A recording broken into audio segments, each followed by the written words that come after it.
Olá, sou Michela Vasconcelos, psicóloga, especialista em desenvolvimento de carreira e há 15 anos atuo como consultora em gestão de pessoas dentro das empresas. Estou aqui então iniciando essa videoaula do projeto X to the Filter, realizado pela Expertise. Sejam todos bem-vindos. Bom, vou trazer então o conceito e o aprofundamento deste tema inteligência positiva. E o que significa inteligência positiva? Esse conceito que foi pesquisado e fomentado pelo americano Cesar Chamini traz a ideia, e ele foi embasado na neurociência e na psicologia positiva, cada vez mais utilizado nos desenvolvimentos individuais e dentro das organizações. Ele traz a ideia de que inteligência positiva é o quanto nós utilizamos a nossa mente a nosso favor ao invés de nos sabotar. Então, quantas vezes você já não viveu, nós vivemos essa situação de que nós sabemos o que nós desejamos, nós sabemos o que nós queremos e como precisamos fazer para alcançar os nossos objetivos e mesmo assim nós não conseguimos ter consistência. Muitas vezes nós paramos no meio do caminho ou então nós não conseguimos realmente conquistar o que nós desejamos. Por que isso acontece?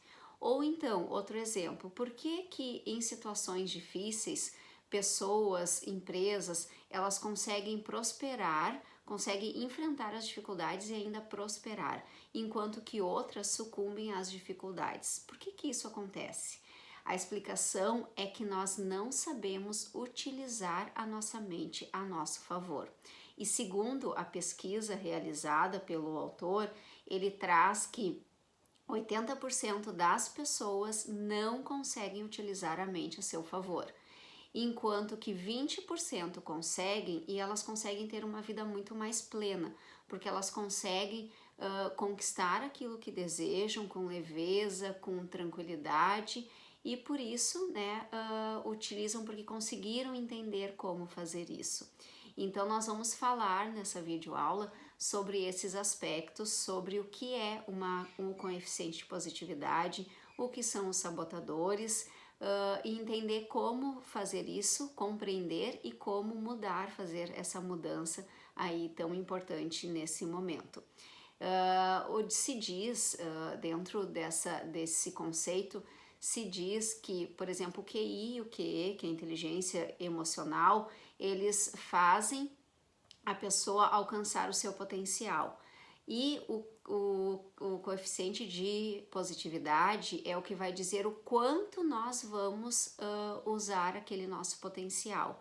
Então, a gente consegue entender o quanto está ligado uma coisa a outra, né? Um é realmente o nosso potencial e o coeficiente de positividade é o quanto nós vamos utilizar este potencial. Inteligência positiva é o quanto nós estamos à mercê dos nossos pensamentos e das nossas emoções negativas e entender que nós podemos sim fazer escolhas e ter pensamentos, emoções e uma vida muito mais significativa, né, que nos traga realmente muito mais significado. Outra coisa que muitas vezes, eu já falei em outro momento, muitas vezes as pessoas têm a ideia de que se sabotar é jogar energia fora ou simplesmente não ter energia ou não reagir ou não fazer. Na verdade, aquela energia que todos nós precisamos, né, para alcançar o que nós desejamos, para ter uma vida saudável, para ter uma vida plena, para conquistar nossos objetivos, para ter as nossas o nosso sucesso profissional, a gente precisa de muita energia e muitas vezes as pessoas têm essa ideia de que se sabotar é justamente não usar isso, e eu digo que é muito pior ainda do que isso, porque na verdade é utilizar toda essa energia com toda a força para caminhar contrário. É como se nós tivéssemos que ir para um lado, né, e a gente utiliza uma energia gigante para ir para o outro lado. Tem um profissional que inclusive ele utiliza, né, esse exemplo, e o Eric Arruda, e eu quero trazer aqui o exemplo dele, que ele fala justamente isso, que é como se, a analogia que ele traz é como se a gente estivesse no mar e a gente tivesse que nadar, nós queremos chegar, né, na terra e a gente tem que nadar.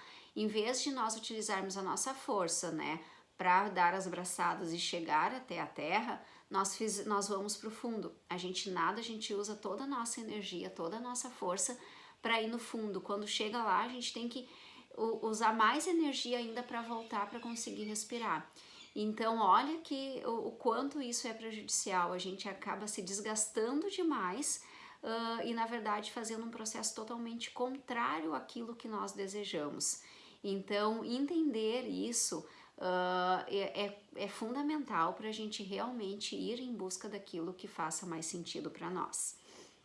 Bom, então eu quero trazer aqui, entender o porquê que isso acontece, né? Por que a nossa mente, ela faz isso? Que coisa estranha, né? Nós desejamos tanto alguma coisa e nós vamos totalmente ao contrário daquilo dali. E é isso que eu quero trazer, esse entendimento do porquê que isso acontece. Bom, nós sabemos que o nosso cérebro, ele é totalmente criado para a sobrevivência. Ele instintivamente, ele luta pela sobrevivência. E lá na infância, o que acontece? Uma criança muito indefesa, com a imaturidade de não entender o mundo, não se compreender, não compreender as pessoas, não compreender a vida, ela lida muito instintivamente e muito pela sobrevivência. Para uma criança, a sobrevivência nada mais é do que ser cuidada pelos seus pais ou pelos seus cuidadores. Ela precisa ser cuidada e se entende, né, instintivamente que se for amada, será cuidada. Então, nesse sentido, nós vamos lá na infância tentando buscar a sobrevivência de todas as formas. E o que isso acontece? Nós acabamos criando, sem entender muito a vida, a gente vai criando estratégias para ser aceito, para ser amado pelos nossos pais e, portanto, ser cuidados, cuidados e sobreviver à vida. Então, de uma forma muito imatura, nós vamos entendendo algumas situações e nós vamos criando alguns padrões. E o que acontece? Quando nós crescemos, nós não conseguimos, isso se torna um padrão inconsciente e nós não conseguimos, com nosso entendimento, com a nossa maturidade, a gente não consegue ter essa clareza de pensar, bom, agora eu não preciso mais disso, agora eu entendi que tá tudo bem, que eu consigo caminhar sozinho, que não tem problema nenhum. Não, porque nós já criamos um padrão que ele ficou inconsciente e infelizmente consistente e nós levamos para uma vida toda. E isso influencia totalmente na forma como nós caminhamos na nossa vida, como nós vamos em busca daquilo que nós queremos e também influencia totalmente as nossas formas de relacionamento dentro das empresas. O quanto nós lidamos com o trabalho, com as tarefas, com a equipe, e é isso que eu quero trazer aqui. Quero trazer também, o autor ele trouxe de uma forma bem lúdica, ele nomeou, né, os sabotadores, que nós temos a princípio 10 sabotadores, e ele trouxe um nome, e eu digo que é lúdico porque se torna, né, a gente consegue personificar, e nada mais é do que são vozes internas que todos nós temos, vozes que vão nos dizendo, né, o que fazer, o que não fazer, muito atrelado a essa questão da sobrevivência, mas que com essa teoria o autor trouxe a ideia, ele nomeou essas vozes e por isso fica mais fácil o nosso entendimento. Tá? Então, nós vamos iniciar, eu vou iniciar com o sabotador principal, que é o crítico interno. O crítico ele é considerado o principal pelo nível de contrariedade que ele traz, o quanto ele nos prejudica, tá? Então, o crítico, o que acontece? Ele acontece de 3 formas na nossa vida. Ele vem como uma autocrítica, é o quanto eu me critico, o quanto eu critico a situação e quanto eu critico ao outro. Nós sabemos que todos nós temos essas críticas, nós todos somos pessoas críticas, claro que tem pessoas que são mais, pessoas que são menos, mas ele está aí para todo mundo. Como que surgiu o crítico, né? Voltando lá a esse entendimento de que o nosso cérebro ele é muito ligado à sobrevivência, e na infância o que o crítico faz? Ele começa a se perceber, tá? Quando nós crianças começamos a nos perceber de repente falhos, defeituosos, inadequados, quando a gente começa a ver que a gente tem alguma coisa que não tá legal, para não ficar tão pesado, a gente começa a observar o que as outras pessoas fazem ou o que acontece na situação. Então, para aquilo não ficar tão pesado, eu enxergo o defeito no outro e eu acabo me sentindo mais à vontade, então, porque eu vejo que não sou só eu que sou defeituoso ou inadequado. Eu consigo me sentir melhor nessa situação quando eu enxergo que não estou sozinho, né? Que os outros também têm defeitos, que as situações também têm defeitos. E olha o que acontece, né? Como foi falado, eu entendo isso, me sinto melhor, né? Uma necessidade de sobrevivência, de que saber que não sou só eu falho, não sou só eu o tão inadequado, e eu acabo levando isso inconscientemente e constantemente, infelizmente, para o resto da minha vida, né? Como um padrão. Por isso que a crítica acontece. Como que isso se aplica dentro de uma organização, dentro de uma equipe? Nós sabemos, né, que é muito comum, ainda mais agora nesse período que as coisas estão mudando, que nós precisamos nos reinventar, nós precisamos entender outras formas de realizar as coisas, as empresas precisam fazer diferente. O que acontece? Nesse primeiro momento de mudança existem as resistências.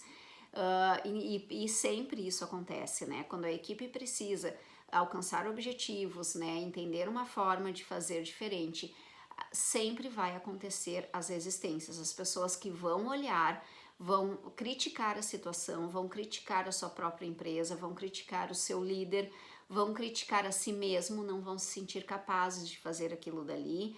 Isso está muito presente dentro das empresas, em todos os níveis, né? Pessoas, colaboradores que utilizam o crítico, líderes que utilizam o crítico, equipes inteiras que utilizam, então isso é bem importante.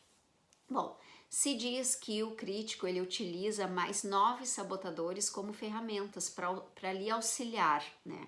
Então nós vamos para o próximo, que é o insistente.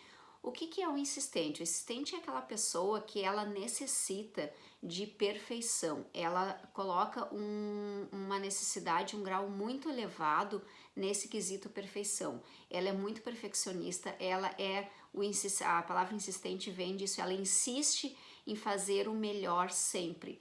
Nunca ela se sente satisfeita com ela mesma e com o que ela fez. Como que surgiu esse sabotador insistente na vida da pessoa? Lá na infância, provavelmente em algum momento essa criança recebeu alguns reforços nesse sentido, de que ela precisava fazer melhor ainda, de que uma nota 10, de que uma nota 9,5 não era suficiente porque não era o 10, ou então tirou 10, mas todos os coleguinhas tiraram 10, então é porque estava fácil, não foi porque a pessoa realmente mereceu.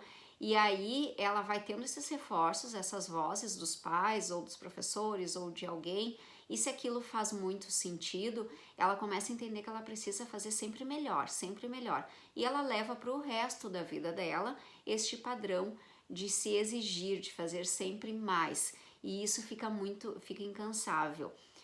Dentro de uma equipe, de uma empresa, o que acontece? São pessoas que elas têm muita dificuldade, muitas vezes, na tomada de decisão. A gente sabe que, contrário ao perfeccionismo, está a tomada de decisão, porque a pessoa ela pesa demais, ela não consegue muitas vezes chegar a um resultado, porque ela precisa, né, que aquilo seja perfeito, que aquilo esteja nos mínimos detalhes, na maior perfeição, e ela faz isso com ela e faz isso com os outros também. As pessoas da equipe também sofrem com isso, porque a pessoa ela exige demais, ela é insistente demais nesse sentido, ok? Vamos para o outro, que é o prestativo.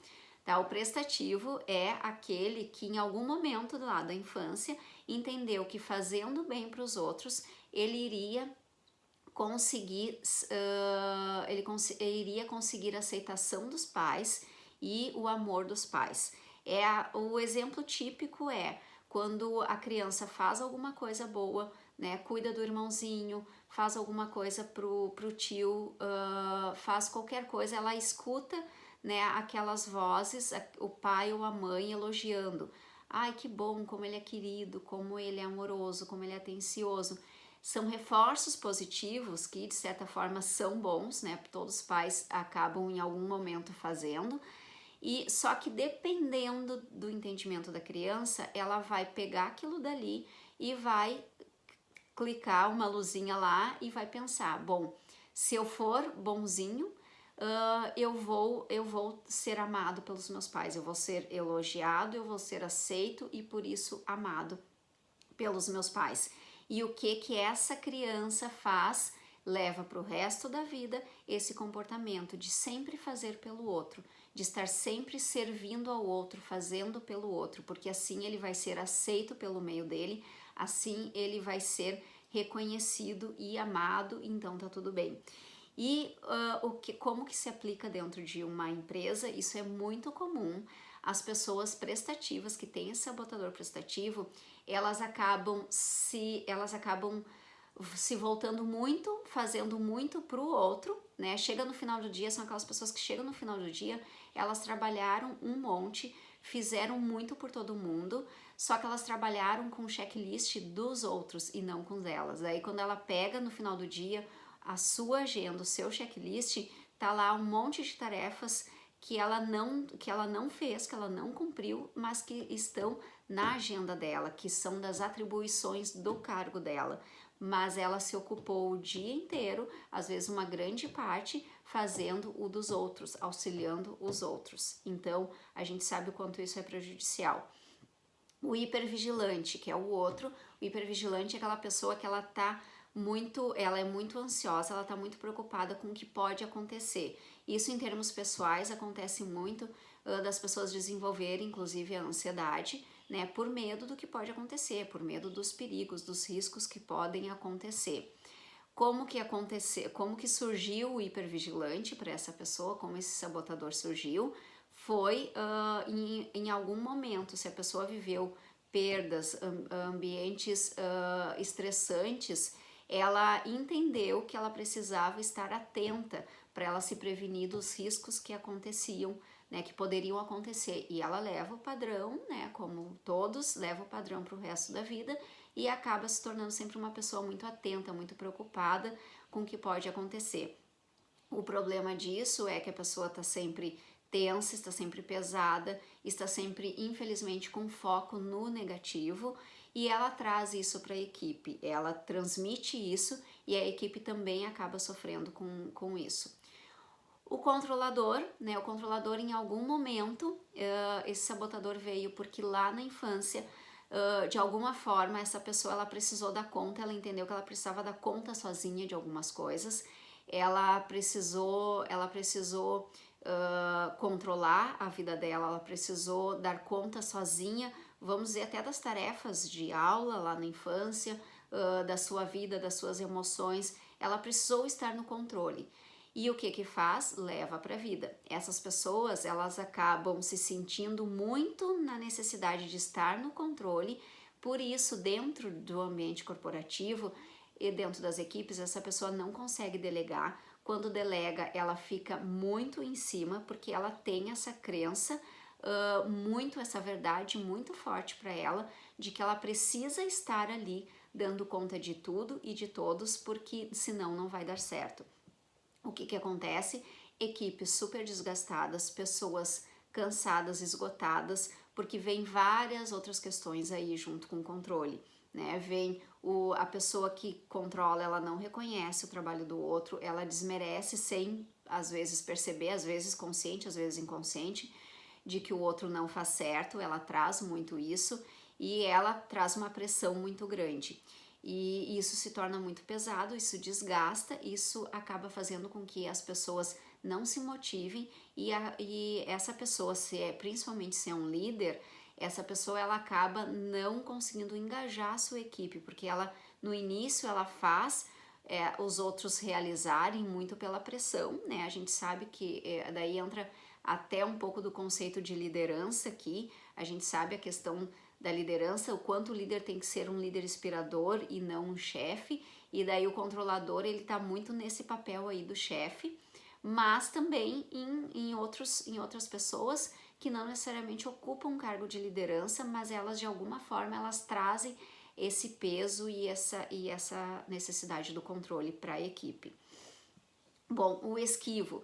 O esquivo é aquela pessoa que dentro de um meio caótico lá na sua infância ou de algumas coisas ruins que aconteciam, essa pessoa entendeu que ela conseguia se desviar, ela conseguia colocar e de uma forma, né, uma forma muito importante, muito inteligente, ela conseguiu se desviar das coisas negativas e colocar foco naquilo que é positivo.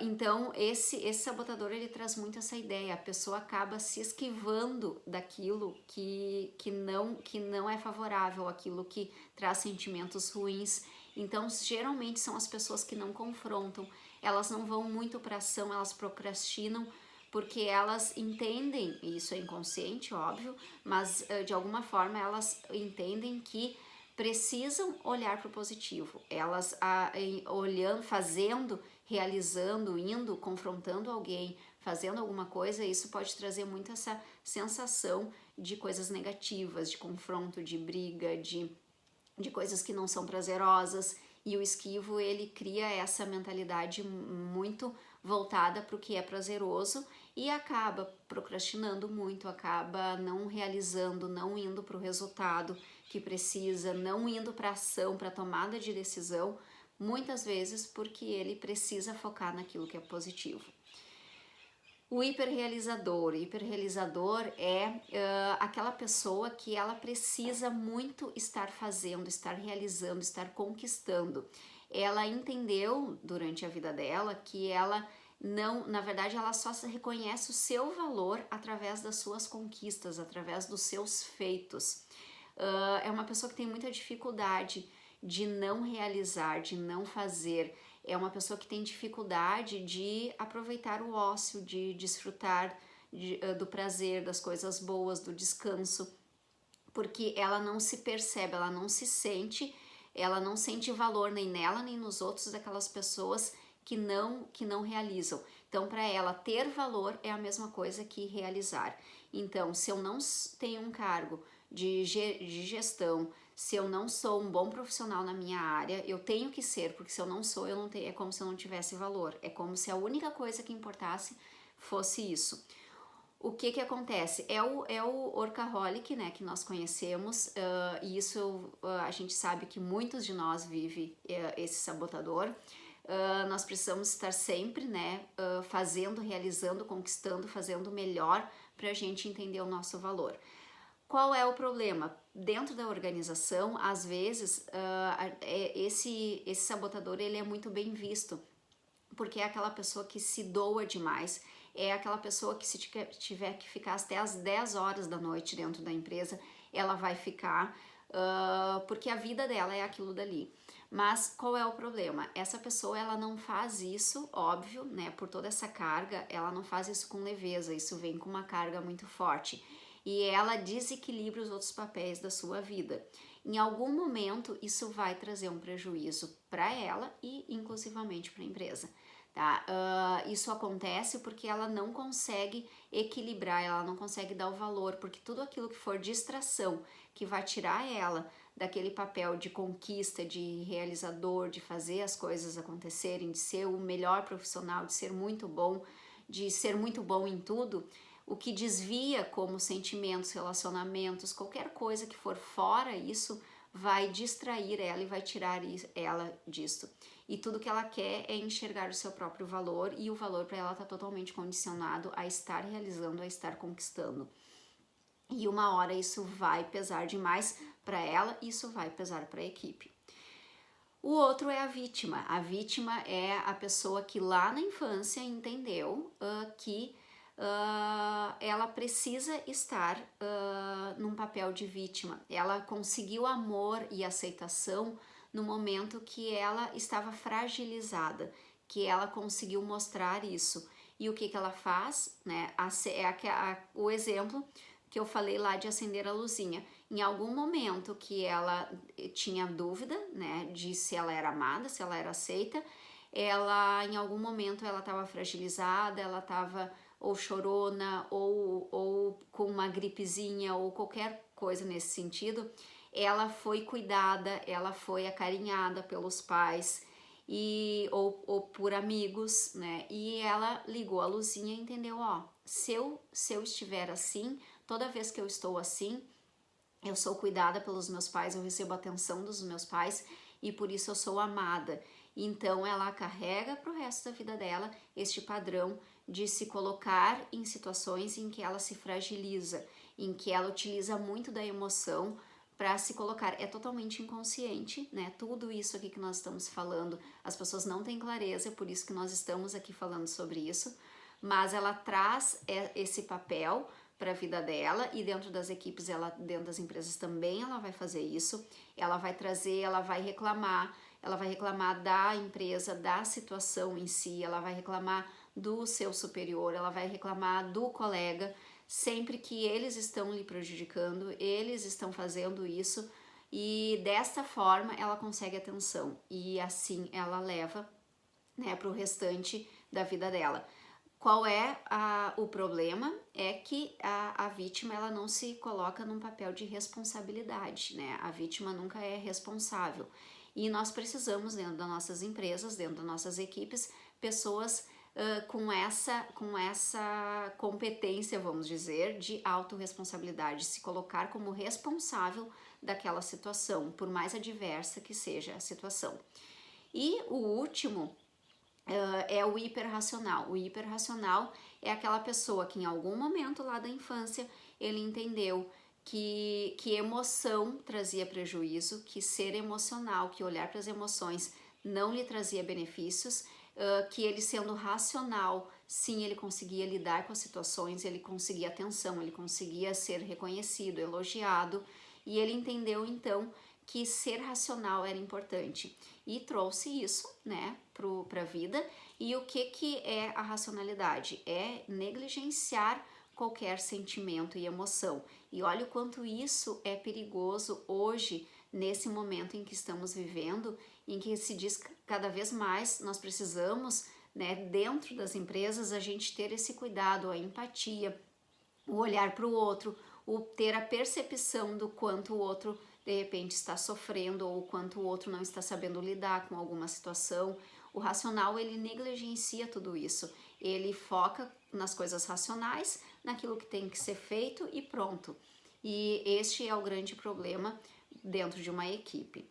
Bom, uma coisa muito importante para nós termos em mente é que todos nós possuímos todos os 10 sabotadores, tá? Só que existe uma diferença em que para cada pessoa existe alguns sabotadores que eles estão, né, falando mais, são vozes que estão falando mais ali conosco. Bom, eu quero trazer agora as ideias mais práticas de como nós podemos fazer, lidar com isso no nosso dia a dia para nós e dentro das nossas equipes, das nossas empresas. Como que nós podemos fazer? Primeiro, estar muito consciente disto, tá?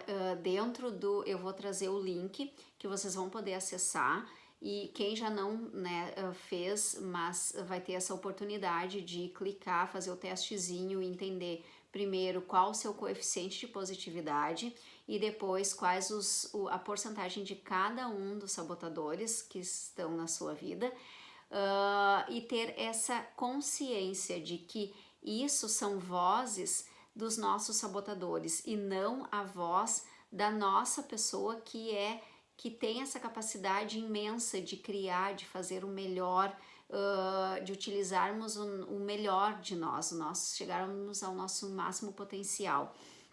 Tá? Essa pessoa, inclusive na metodologia, se utiliza muito o eu sábio. O eu sábio, ele é uma pessoa totalmente criativa, inovadora, ela é genuinamente, né, voltada, capacitada, com todos os dons positivos que pode ter, e por isso nós podemos olhar e utilizar os nossos pensamentos e as nossas emoções da melhor forma. Então, esse eu sábio, ele existe. Quando eu digo eu não consigo fazer, o outro não consegue, isso não tá legal, ou eu trago muito peso, ou eu trago uma emoção muito forte para o momento, é porque eu estou vivendo, eu estou deixando as vozes dos meus sabotadores falarem mais, tá? Eu estou utilizando mais os meus pensamentos e a minha emoção negativa do que o meu eu sábio, ok? Então, o primeiro passo é nós entendermos isso. Quais os sabotadores que nós temos, o quanto eu utilizo isso no meu dia a dia e estarmos atentos para entender quando que nós precisamos mudar. E dentro das empresas é muito interessante, eu já fiz, as pessoas estão fazendo, de trabalhar, inclusive aproveitar essa forma lúdica dos nomes e trazer de uma forma leve, né? No momento que a equipe tem o conhecimento desse conceito, ela consegue até se auxiliar, um auxiliar ao outro. Eu já participei de reuniões em que as pessoas iam avisando, esse daí é o teu sabotador tal, olha, esse é o meu hiperrealizador, esse é o meu crítico que está falando mais alto, né? O que nós podemos fazer de diferente disso? O que o eu sábio iria falar em vez dessa voz do sabotador?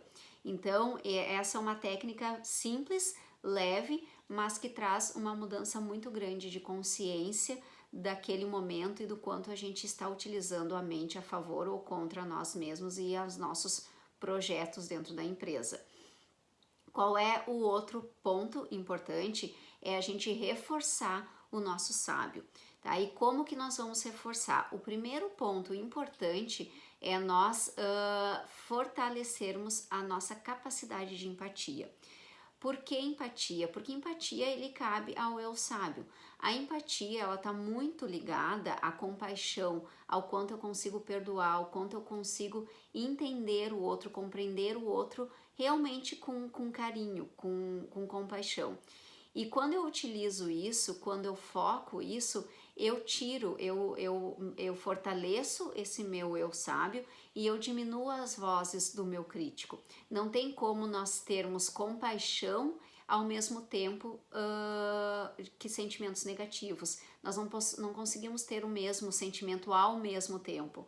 Né? Nós conseguimos ter o mesmo sentimento diversos sentimentos por uma pessoa, por uma situação, mas num exato momento a gente só consegue imprimir um sentimento apenas. E quando eu exercito a minha compaixão, a minha empatia, eu consigo silenciar mais o meu crítico.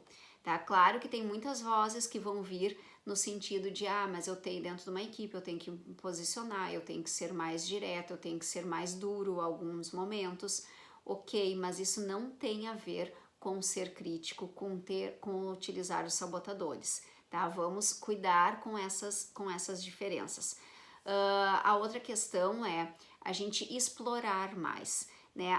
O explorar como a criança genuína que explorava, que fazia, que buscava com curiosidade, que olhava com motivação. Ela tinha uma motivação e uma curiosidade muito genuína e que nós vamos perdendo ao longo, né, da vida, porque a gente muitas vezes tem que andar em trilhos, né, porque nos disseram por muito tempo que a gente tem que fazer sempre de uma mesma forma, porque é o aceito, é o bonito a ser feito, e nós vamos perdendo essa originalidade de explorar, de olhar com outros olhos, de olhar para isso e conseguir olhar de outras formas, tá? O outro aspecto é nós inovarmos, né? Diferente ainda do explorar, o explorar tu explora coisas que já existem, mas o inovar ele tu cria coisas diferentes do que já existem. E claro que uma coisa é consequência da outra, muitas vezes para nós inovarmos a gente precisa explorar, mas é importante a gente inovar, a gente fazer diferente, nós fazermos diferente daquilo que nós estamos acostumados e se permitir a isso. O mundo hoje, o que nós estamos vivendo, né, se fala tanto nessa questão de volatilidade, do quanto nós estamos à mercê de incertezas de um mundo muito estável, e nós temos que nos preparar para isso, e nos preparar nesse sentido é fundamental, né? Nos colocarmos de forma inovadora, sermos pessoas que inovam. O outro sentido é a navegação. A navegação é no sentido da gente conseguir navegar por diferentes aspectos, por diferentes pontos de vista. Isso é fundamental. É a chamada, né, competência flexibilidade. É a gente conseguir olhar sem rigidez, conseguir olhar por vários prismas, por vários aspectos, ok?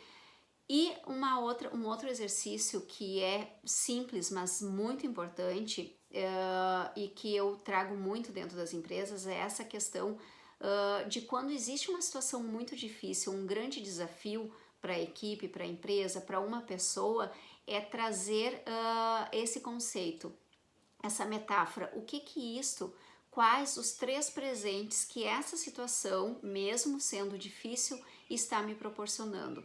E isso é importante porque daí nós vamos exercitando a nossa capacidade de olhar as coisas positivas em todas as situações. E todas as situações existem pontos positivos. Sempre existe ou aprendizado, ou o próprio sofrimento vai nos amadurecendo.